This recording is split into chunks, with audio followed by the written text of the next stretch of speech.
ஜாடிக்கேத்த மூடி இந்த வெண்ணிலா பயங்கரமான ஆளு, பாட்டிக்கேத்த கேடி அப்படின்னு நீங்க நினைச்சீங்கன்னா நம்ம சேனலுக்கு உங்க பொண்ணான கையால் ஒரு லைக்கை போட்டு சப்ஸ்கிரைப் பண்ணி முழு ஆதரவு கொடுங்க. அன்பான இனிய உறவுகளே, பாட்டியும் வெண்ணிலாவும் சரியான திட்டம் போட்டு கார்த்தியும் அன்போட அம்மாவும் அன்பு இருக்க இடத்த சொல்லிடுறாங்க. அட்ரஸை தெரிஞ்ச கையோட செம்ம காண்டாகிறாங்க. எப்படி பாரு போய் இருந்துட்டு இருக்கேன் அப்படின்னு சொல்லிட்டு தனியாக பேச ஆரம்பிக்குதுங்க. பாட்டி இதை சும்மா விடக்கூடாது பாட்டி அப்படின்னு சொல்ல, நான் இப்போவே போய் அவனுக்கு சட்டையை பிடிச்சி இழுத்துட்டு வரேன், ஏன்டா இங்கே வந்தேன்னு அப்படின்னு சொல்ல, பாட்டி பாட்டி பாட்டி இருங்க பாட்டி பொறுமை, அவர் அங்கே என்ன பண்ணுறாரு ஏது பண்ணுறாரு அங்கே இருக்காருங்கிற மட்டும்தானே சொல்லியிருக்காங்க, என்ன ஏதுன்னு சொல்லலை இல்லை, இதுங்க எப்படி சொல்லுங்க, இதுங்கெல்லாம் திருட்டாளுங்கள்ல, விடுங்க பாட்டி நான் இருக்கேன் பாட்டி, கண்டுபிடிச்சிட்டு வந்து சொல்கிறேன், அதுக்கப்புறம் என்னன்னு பார்த்துக்குவோம். அங்கே சாப்பிட போனாரா, தங்குனாரா, வேலைக்கு இருக்காரா என்னங்கிறது தெரியலையே பாட்டி, இல்லை பார்ட்னராக இருக்காரா, எதாக இருந்தாலும் நான் உங்களுக்கு சொல்கிறேன், உடனே சொல்கிறேன் அப்படின்னு சொல்லிட்டு அங்கேருந்து வெண்ணிலா கிளம்புது. இங்கே வீட்டில் பார்த்தீங்கன்னா மாமியாக்காரம்மா மருமேனுக்காக எல்லாம் ஊர் உலகமே அப்படி தான், என்ன வேணும் ஏது வேணும் பார்த்து பார்த்து போய் கேட்குறாங்க, தண்ணி கொடுக்குறாங்க, வேறு வழி இல்லை குளிக்கணுமேனு வாங்கிக்கிறாங்க. அடுத்து வந்து என்ன பண்ணணும் சொல்லுங்கள் தம்பி, எதுவாக இருந்தாலும் நான் செய்கிறேன் தம்பி அப்படிங்கிறாங்க. இல்லைங்க இங்கே பாருங்கள், நான் ஏதோ இங்கே குடியிருக்கேன் அவ்வளோதான், நீங்கள் வேறு எதுவும் நினச்சிக்க கூடாது, நீங்கள் போங்க அப்படின்னு சொல்ல, ஏன் மாப்பிள்ளை இப்படிலாம் பேசுகிறீங்க, ஏதாவது நாங்கள் பண்ணியிருந்தா மன்னிச்சுக்கோங்க மாப்பிள்ளை, தப்பும் பண்ணலை, நான் மன்னிக்கவும் இல்லை, விடுறீங்களா அப்படின்னு சொல்லிட்டு, நான் போய் துவைக்கிறதுக்கு ஆள் சேர்க்கணும், நீ யாரை வச்சு துவைக்க சொல்கிறது, இங்கே துவைச்ச துணியெல்லாம் காணாமல் போகுதே அப்படின்னு பார்த்துக்கிட்டே இருக்காங்க. யார்ட்டாவது துவைக்க கொடுக்கலாமா அப்படின்னுட்டு, ஏன்னா அவர் கையை வந்து வேகமாக கை கொஞ்சம் நறுக்கிக்கிட்டாரு, அதில் கை வந்து ரத்தம் வர்றதுனால துவைக்க முடியலை, கை எரியுது. பார்க்குறாங்க துணிமணியில் கையில் வச்சுக்கிட்டு, அப்போ தான் மாப்பிள்ளை கொடுங்க மாப்பிள்ளை, நான் துவைச்சு தரேன் மாப்பிள்ளை, அதெல்லாம் ஒன்றும் வேணாம், இல்லை மாப்பிள்ளை நீங்கள் எனக்கு அத்தையாக நினச்சி நீங்கள் கொடுக்க வேணாம், நீங்கள் இப்போ தேடினீங்கல்ல துவைக்கிறதுக்கு ஆள் இருக்கான்னு, அந்த மாதிரி என்ன நினச்சிக்கோங்க, அந்த மாதிரி நினச்சிக்கோங்க மாப்பிள்ளை, நாங்கள் உங்களுக்கு ஒரு துணி துவைச்சு போடுற ஆளாக நினச்சிக்கோங்க, நீங்கள் காசு வேணாலும் கொடுத்துக்கோங்க, ஒரு உருப்படிக்கு 10 ரூபான்னு மினி அப்படி கூட கொடுத்துக்கோங்களேன் அப்படின்னு சொன்ன கையோட நினச்சி பார்க்குறாரு. சரி நமக்கு ஏதோ துவைக்கிறவங்ககிட்ட காசு கொடுத்து தானே பண்ண போகிறோம், அந்த மாதிரி இவங்களை நினச்சிக்குவோம். அப்போ தான் அந்த திமிரு பிடிச்சவ, எங்கள் அம்மா உனக்கு சும்மா துவைச்சு கொடுத்தாங்க அப்படின்னு அவள் சொல்ல முடியாது அப்படின்ட்டு, சரி நான் தர்றேன் அப்படின்னு துணிமணிலாம் உருப்படிலாம் எண்ணி போடுறாரு. இங்கே பாருங்கள் மாடியில் காய போட்டுன்னு என் பேண்டெல்லாம் எடுத்துகிட்டு போயிட்டாங்க, அதனால அப்படின்னு சொல்ல, ஏன் போட்ட பொருளை எவ்வளவு எடுத்துருவாளுங்களா, கையை வச்சிட முடியுமா, உங்களுக்கு நானாச்சு மாப்பிள்ளை நான் அப்படிங்கல அப்படி பார்க்குறாரா. சரிங்க தம்பி நானாச்சு தம்பி, ஏன்னா மாப்பிள்ளைன்னு சொல்லக்கூடாதான், இவர் நல்லா தாங்க, சரி விடுங்க, என்ன பண்ணுறாங்க, நான் உங்களுக்கு நானாச்சு, நான் எல்லா உருப்படி இப்போ என்ன எத்தனை உருப்படி போட்டிருக்கீங்கன்னு எண்ணிக்கிட்டு அதே மாதிரி உங்களுக்கு தந்துடுறேன் அப்படின்னு சொல்லிட்டு 12 உருப்படி அப்படின்ட்டு போகிறாங்க. இந்தாங்க காசு அப்படின்னு சொல்ல, என்ன தம்பி என்ன மாப்பிள்ளைன்னு தான் வருது, ஆனாலும் அடக்கிக்கிட்டு இருக்கட்டும் துவைச்சு கொடுக்கையில நீங்கள் தாங்க அப்படின்னு சொல்லிட்டு கண்மணி அம்மா இவங்ககிட்ட துணிமணியெல்லாம் அன்போடு துணிமணிலாம் வாங்கிட்டு போயிடுறாங்க. அப்பாடா என் பிள்ளைக்கு துவைச்சு போடுறதுக்கு எனக்கு ரொம்ப சந்தோஷம், அப்படி ஒரு மாமியாருங்க துவைக்க போயிடுறாங்க, அப்படியே ஒரு ஆனந்தமாக துவைக்கிறாங்க. கண்மணி என்ன பண்ணுறாங்க, நான் கிளம்புறேன் அப்படின்னு சொல்லிட்டு கிளம்ப, இவர் அன்பு அப்பாடா ஒரு வேலை மிச்சம் அப்படின்னு சொல்லிட்டு அவர் அங்கே கிளம்ப போகிறாரு. பார்க்குறாங்க, அம்மா என்ன புதுசாக இருக்குது, என்னடி புதுசாக இருக்குது, இது என்ன ஆம்பளை சட்டை மாதிரி இருக்குது, ஓ சித்தப்பாட்டு துவைக்கிறியா, ஏன் சித்தப்பாக்கு முடியலன்னு சொன்னார் அதனாலயா, சரி சரி நான் கிளம்புறேன் அப்படின்னு கிளம்புறாங்க. அப்பாடா நல்ல வேலை, இது மாப்பிள்ளை தெரிஞ்சால் நம்மளை ஆஞ்சு விடுவாளே அப்படின்னு நினச்சிட்டு துவைக்கிறாங்க. கண்மணியும் கிளம்பி போயிடுறாங்க. இங்கே வெண்ணிலா என்ன பண்ணுறாங்க, நேராக போயிட்டு இதை எப்படி கண்டுபிடிக்கிறது என்னன்னு பார்த்தா ஒரு ஆளை வச்சு விசாரிக்கிறாங்க.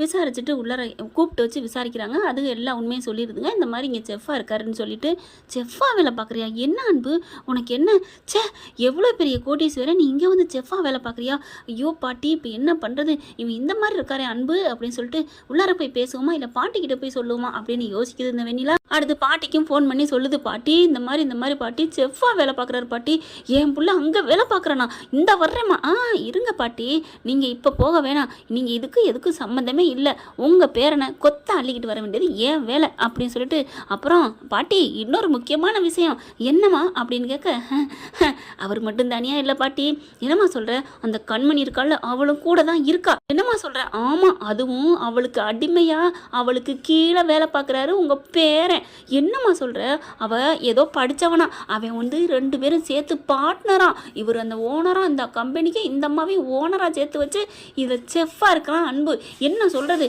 இப்போ என்னம்மா பண்ணுறது, எனக்கு ஒன்றும் புரியலையே, நீயும் அந்த இடத்துக்கு போகணும் வெண்ணிலா அப்படின்னு அந்த கிழவி சொல்ல, அதுதான் நானும் நினச்சேன் பாட்டி அப்படிங்கிறாங்க. இப்போ என்ன பண்ணலாமா, நான் காசை கொடுத்து நானும் போய் சேர்றேன் பாட்டி அப்படின்னு சொல்லிட்டு ஜீவா ஜீவா எப்படா வருவாங்கன்னு வெளியே நின்றுக்கிட்டே இருக்குது. ஜீவாவும் வேலையை முடிச்சுட்டு வெளில வராரு. கரெக்டாக பார்த்தீங்கன்னா கையை நீட்டுறாங்க, நிப்பாட்டின கையோட என்னாச்சு அப்படிங்கிற, இல்லை இங்கே இந்த இந்த இந்த வட்டாரத்தில் சாப்பாடு வேணும், எனக்கு ஏதாவது கிடைக்குமா அப்படின்னு கேட்க, ஏன் என்னாச்சு அப்படிங்கிறாங்க. இல்லை ஒரு ஃபங்க்ஷன் வச்சுருக்குறோம் அதுக்கு தான் அப்படிங்கிறாங்க.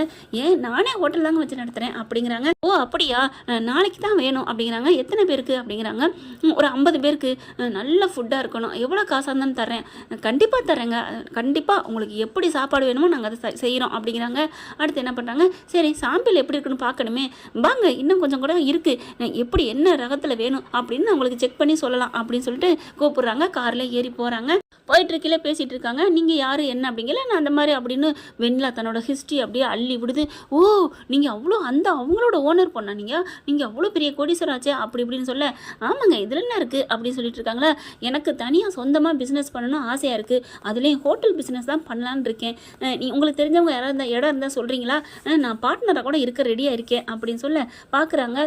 என்ன சொல்லுங்கள். ஜீவா என்ன பண்ணுறாங்க, நானும் வெளியூர் வரதாங்க இருக்கேன், தெரிஞ்சால் உங்களுக்கு சொல்கிறேன் அப்படின்னு சொல்கிறாங்க. இல்லைன்னா என் கூட நீங்கள் பார்ட்னர் ஆகலேன் அப்படின்னு சொல்ல, ஏன்னா ஏற்கனவே என்கிட்ட ஒருத்தவங்க இருக்காங்க, நீங்களும் சேர்ந்துக்கிறீங்களே அப்படின்னு சொன்னா, வா இதுக்கு தானோட ஆசைப்பட்டேன்ட்டு, ஓகே நானும் சேர்ந்துக்கிறேன், உங்களுக்கு எவ்வளோ பணம் வேணும் அப்படிங்கிறாங்க. எவ்வளோ வேணாலும் நீங்கள் கொடுக்குறத கொடுங்க அப்படிங்கிறாங்க. நான் ஒரு 50 லட்சம் தர்றேன் அப்படிங்கிறாங்க. என்னது 50 லட்சமா அப்படின்னு சொல்ல, ஏன் தரக்கூடாதா என்ன, கண்டிப்பாக அதனால் ஒன்றும் இல்லை, நல்லா எக்ஸ்டெண்ட் பண்ணுவோம், நல்லா ஒரு ஏசி எல்லாமே ஏசி ஆக்கிடுவோம், அடுத்து சமைக்கிறதுல எல்லாமே புதுசாக நல்ல என்னென்ன மிஷின்கள் இருக்கோ எல்லாத்தையும் இறக்குவோம் அப்படின்னு சொல்கிறாங்க. இன்னும் 4-5 ஆட்களை போடுவோம், எத்தனை பேர் இருக்காங்க எல்லாத்தையும் நான் பார்க்கலாமா, ஓ ஷூர் பார்க்கலாம் அப்படின்னு சொல்லிட்டு கூப்பிட்டு போகிறாங்க. அங்கே போனால் பார்த்தா அன்பு பார்க்குறாரு, எல்லாத்தையும் கூப்பிட்றாங்க. இந்த மாதிரி மிஸ் வெண்ணிலா இவங்க, இனிமேல் இந்த ஹோட்டலுக்கு இவங்களும் ஒரு ஓனர் அப்படின்னு சொல்ல, அன்புக்கு தூக்கி வாரி போடுது. கண்மணி பார்க்குறாங்க, வந்துட்டேன்டி என்ன நினச்சிட்டு இருக்க, திரும்பி வந்துட்டேன் பாத்தியா அப்படிங்கிற மாதிரி வெண்ணிலா பார்க்குது. ஜீவாவை பார்த்து கண்மணிக்கு கையை பிடிச்சி இழுத்து கூட்டி போகிறாங்க. என்ன ஜீவா இவளை எதுக்கு இங்கே கூட்டு வந்தீங்க, ஏன் இவங்கிறீங்க, அவங்க எவ்வளோ பெரிய ஆள் தெரியுமா, ஐயோ அவளை பற்றி தெரியாமல் பேசாதீங்க ஜீவா, உனக்கு ஒன்றுமே புரியல ஜீவா அப்படிங்கிற டக்குன்னு அங்கே வந்துடுறாங்க. ஆளுக வரும் அப்படியே நிப்பாட்டிடுறாங்க. உங்களை கூப்பிட்றாங்க அப்படிங்கிறாங்களா, விடு 50 லட்சம் தரேன் இருக்கா, பார்ட்னராக இருக்கட்டுமே, வா கண்மணி அப்படின்னு சொல்லி கூப்பிட்டு போகிறாங்க. அப்படி நீ என்ன சொல்லியிருப்பேன்னு எனக்கு தெரியுன்னு வெண்ணிலா நினச்சிக்கிறது. அப்புறம் அன்பு அவங்க போன கையோட அன்புக்கிட்ட வந்து பேசுது. அன்பு எப்படி இங்கே என்ன பண்ணுற அன்பு அப்படின்னு கேட்க, உனக்கு இது தேவையில்லாத கேள்வி, நான் எங்கே என்ன பண்ணால் உனக்கு என்னடி அப்படின்னு சொல்ல, அவர் நான் பார்க்குது, என்ன வாடி போடிங்கிறாரு இந்த பிள்ளைங்க வந்து உரசிக்கிட்டு நிற்கிது அப்படின்னு பார்க்க, இங்கே பாரு அன்பு, நான் இனிமேல் இந்த இதோட ஓனரு, எனக்கு கீழே நீ வேலை பார்க்குற ஆள், என்னை பாஸ்ன்னு தான் கூப்பிடணும், இல்லை பாசம்மானு கூப்பிடணும், போடி உங்ககிட்டலாம் உன்னெல்லாம் பேசுகிறதே பா அப்படின்னு சொல்லி தள்ளி நின்றுக்கிறாரு. அவங்க எல்லாருமே என்ன இது ஓனருங்கிறாரு ஜீவா, இந்த அம்மா அன்பு என்னன்னா போடின்ட்டு போகிறான், ஒன்றுமே புரியலையே அப்படின்னு நினச்சிட்டு கண்மணியும் அவங்க வராங்க. ஜீவாவும் வந்துட்டு எங்கே சமைச்சாலாம் கொடுங்க, அவங்க பார்க்கணும் ரிவ்யூ சொல்லுவாங்க அப்படின்னு எடுத்தாந்து கொடுக்குறாங்க. அன்பு சமைச்சதை கொண்டாந்து கொடுக்க சாப்பிட்றாங்க. இது அன்போட சமையல் எனக்கு தெரியாதா என்ன, இருந்தாலும் உடனே நல்லா இருக்குன்னு சொல்லக்கூடாதுன்ட்டு ஓகே நாட் பேட் அப்படின்னு சொல்லிட்டு நாளைக்கு பார்க்கலாம், இதோட நான் கொஞ்சம் தரோம், கொஞ்சம் வசதி போட்டால் நல்லாயிருக்கும், ஓகே பண்ணிடலாம் மேடம் அப்படின்னு ஜீவா சொல்ல, மேடம் இவ்வளோ ஒரு தரம் கட்டவ இவளுக்கு போய் மேடம் சொல்கிறானே அப்படின்னு கண்மணி அங்கே இப்படி பயங்கரமாக காண்டாகுது. அடுத்து சரிங்க எனக்கு நாளைக்கு இந்த கொடுத்துருங்க, இதே மாதிரி நல்லா இருக்குது அப்படிங்கிறாங்க. அதுக்கப்புறம் இதுக்கு இன்னும் கொஞ்சம் டெக்கரேஷன் மாற்றணும், நல்ல ஒரு நம்ம அலங்கரிக்கிறதுல ஒரு சுவையும் டேஸ்ட்டுமே தெரியும் அப்படின்னு சொல்ல, ஓகே மேடம் சூப்பர், இதுவே நல்ல ஐடியா பண்ணிக்கலாம், என்ன அன்பு சார் பார்த்தீங்கல்ல அப்படின்னு சொல்ல, அப்படி செம்ம காண்டாகிற அன்பு. அதுக்கப்புறம் வெண்ணிலா பார்க்குது, ஓகே நாளைக்கே வர்றேன், உங்களுக்கு உங்கள் அக்கௌண்ட்டுக்கு பாருங்கள் இப்போ பணம் சென்ட் ஆயிருக்கும் அப்படின்னு பார்க்குறாங்க. மேடம் வாவ் என்ன மேடம் உடனே 50 lakhs உடனே போட்டிங்க, ஆமாம் நான்லாம் சொன்ன மாதிரி தான் இருப்பேன், இனிமேல் இந்த ஹோட்டலோட நீங்களும் ஒன் ஆஃப் த பார்ட்னர் அப்படின்னு சொல்லிட்டு இங்கே பாருங்கள் பார்ட்னருக்கு வெல்கம் பண்ணுங்க அப்படின்னு எல்லாருக்கும் ஜீவா சொல்கிறாரு. எல்லாருமே வணக்கம் மேடம் அப்படிங்கிறாங்க. அதுக்கப்புறம் அவங்கவுங்க வேலையை பார்க்க போகிறாங்க. கிட்டக்க வராங்க. கண்மணிட்டு வந்து, என்னடி நீ மட்டும் என் அன்பு கூட கொஞ்சம் கொலாலன்னு பார்த்தியா, அது நடக்கவே நடக்காதுடி, நான் இருக்கிற வரைக்கும் எப்படி இடத்த கண்டுபிடிச்சி வந்தேன் பார்த்தியா, என் அன்பு எனக்கு மட்டும் தாண்டி அப்படின்னு சொல்ல, அப்படியே அவர் நான் பார்த்து ஏன் அன்பா அப்படின்னு சொல்லிட்டு கிட்டக்க வந்துடுறாங்க. என்ன நீங்கள் அன்பு ஏன் அன்புங்கிறீங்க, நீ யாரடி கொசுரு அப்படின்னு சொல்ல, அதாவது வெண்ணிலா அபர்ணா பார்த்து சொல்ல, நான் அன்போட லவ்வரு. என்னது அன்பு லவ்வரா? என்ன கண்மணி அன்போட லவ்வர்னு சொல்கிறா? பேசாமல் இருக்கிற? ஏன் அவள் அன்பு லவருக்கு அன்பு லவராக இருந்தால் அன்பு லவர்னு தான் சொல்ல முடியும். அவள் அன்போட லவர் தான், அவள் சொல்லிட்டு போகிறதில்ல. இதில் என்ன இருக்குது? என்ன இவ பாட்டுக்கு இப்படி சொல்லிட்டு போகிறா அப்படின்னு பார்க்குது. ஏய் என்னடி நீ பேசுகிற? அன்புக்கு எப்படி நீ லவராக இருக்க முடியும்? ஏய் உனக்கு என்னடி? அவர் என்னோட லவ்வர்டி, நான் அவரை தாண்டி லவ் பண்ணுறேன் அப்படின்னு சொல்ல, நீனு என்ன மாதிரி தானா? அப்போ அன்பு ஒன்றை லவ் பண்ணலையா? யார் சொன்னா அன்பு என்ன லவ் பண்ணுறாரு? இந்த பார் அவர் எனக்கு கையில் கட்டி விட்டுருக்காரு அப்படின்னு சொல்லி ஒரு கயிறை காமிக்குது. அது அவங்க தான் கட்டி விட சொல்லி கட்டி விட்டது.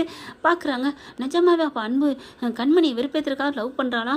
ஒன்றும் புரியலையே அப்படின்னு சொல்லிட்டு இருக்கீங்களே. இங்கே பார், நான் இதோட ஓனரு, நீங்கள் வேலை பார்க்குறவ, அன்பு ஏன் ஆள் தெரிஞ்சுக்கங்க அப்படின்னு சொல்லிட்டு போகிறாங்க. ஏதாவது பேசுனீங்க நடக்கிறதே வேற, நான் வந்து லேசுப்பட்டவில்லை அப்படின்னு எல்லாரையும் மிரட்ட, என்ன இவ இப்படி இருக்கிறா, அம்மாடியோ இவகிட்ட பார்த்து தான் உஷாராக இருக்கணும். ஆனால் ஒன்று, இங்கே இவ வந்ததுலேருந்து இந்த அன்பும் கண்மணி இவளுக்கு தெரியும் போல இருக்குது. ஆனால் இவ ஆட்டி படைக்கிறாளே, அப்போ இவகிட்ட நம்ம ஐஸ் வச்சுக்கணும் அப்படின்னு இவங்கெல்லாம் பிளானை போடுறாங்க.